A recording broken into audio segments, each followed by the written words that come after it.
Another good thing about having your own garden is you can go grocery shopping in your own backyard, right? So I'm out here and I'm picking out my lunch. What do I have today? I've got a few tomatoes. I've got some achocha. I've got some pineapple tomatoes, ground cherries, whatever you want to call them. And I've got enough here to feed myself for 2 meals, or I can feed myself and I could feed somebody else at work, right? So what did this cost me? Well, today it cost me walking through my garden, and I walk through my garden anyway, so if I see something ripe that I think I might want for lunch, I'll just pick it, right? What else did it cost me? It cost me a pack of seeds in the beginning, or saved seeds from years gone by, gardens gone by, save those seeds, right? So essentially every year that one packet of tomato seeds gives you more and more and more and more. So all you had to do was initially buy one packet of seeds, right? So it cost me a package of seeds a few years ago. It cost me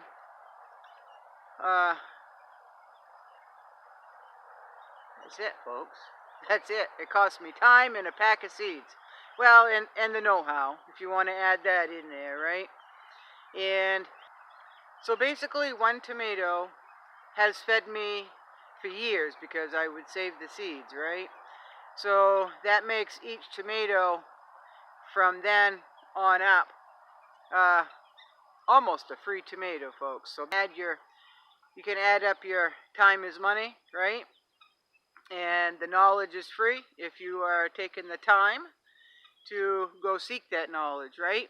And then you've got to put it all into practice. You've got to put it all into use, right? So basically I've got a free lunch, folks. And it's a healthy lunch. It's a nutritious lunch. And it's a lunch that I grew myself, right? Again, time is money. It really is in most everything.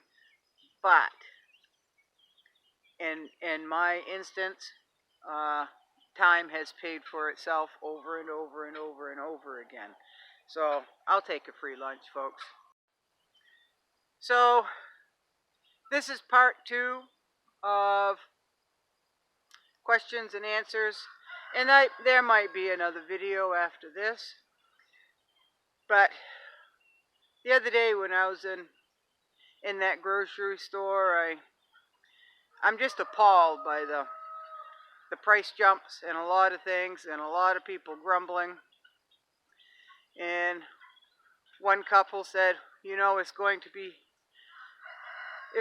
a choice for a lot of people whether they are going to be able to afford their rent or their payments or their heating bills, or are they going to be able to buy food?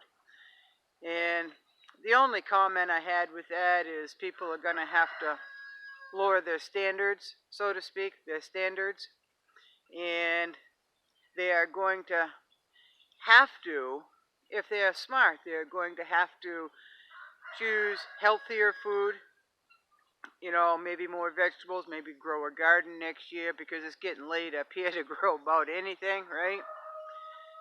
And they're just going to have to change their way of life a little bit, lower their standards, take things out that they really don't need. I know a lot of people are already doing that. So we're in for hard times, folks. I really, truly believe that.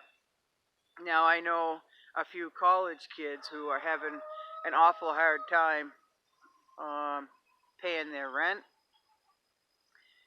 and buying food, so they're working more. And if they're working more, they're tired, right? And they're not studying as much if they're picking up more hours, right? So that's a reality check. Some of our young children, our young kids, they're just facing that, right? Now, you talk about those on fixed incomes. They were already struggling. to begin with. Before all this mess, they were already struggling. You know, Social Security, disability, Social Security income, anything like that has never, in my opinion, been enough to live on. So they were already scraping before all this, right? So what are people to do? They're going to have to pick up some old-time skills. They're going to have to, in my opinion, they're going to have to grow a garden. They're going to help someone grow a garden, or they're going to have to come together and figure it out. And I don't know, folks. I don't know. And in my opinion, again, we haven't seen the worst of it. I think the worst of it is going to come this fall, this winter, and into next year. I really do. The way things are going, right? The way things are going. So I took a picture, I don't know, like 2 weeks ago. I just haven't posted it yet, of some of the prices I have seen. And one is eggs, and the other two are coffee. Okay. Now I could have posted a lot more, but I'm not comfortable going around just taking pictures throughout the store. I'm just not comfortable doing that. But you can trust me when I say every single thing that I have seen has jumped incredible in price. So, stock up now. It's getting too late because everything is getting more expensive, so it's harder to stock up now, right? So we do what we can, and again, I would encourage everybody to grow a garden if they can.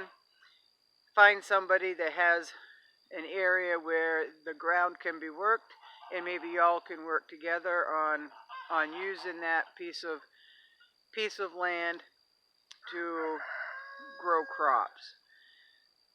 I really don't know how else to do that, folks. Me, on my end, I have a garden. I have my birds. If times got really, really hard, I know a considerable amount of foraging. But foraging alone, people will starve. If that's all they had to rely on, folks, I'm just going to be honest. By the time you walk through the woods or walk the streams and all of that, by the time that you do that and maybe find something out in the wild to eat, you're going to consume way more energy than what you are going to find to take in to keep your body healthy, right? That's just the way it is. If you are down to the point where all you have is your foraging skills to get by, you are going to be hungry, and you probably will either starve or be right on the borderline of starvation. All right? So do what we can and help those who want to learn. There's a lot of people who want to learn. There are more people that do not want to learn. And they're going to want to learn when that gnawing of the belly tells them they need something in that belly to keep that gnawing down and that belly quiet, right? Thank you for coming back. I appreciate it. And we'll see you next time. Thank you.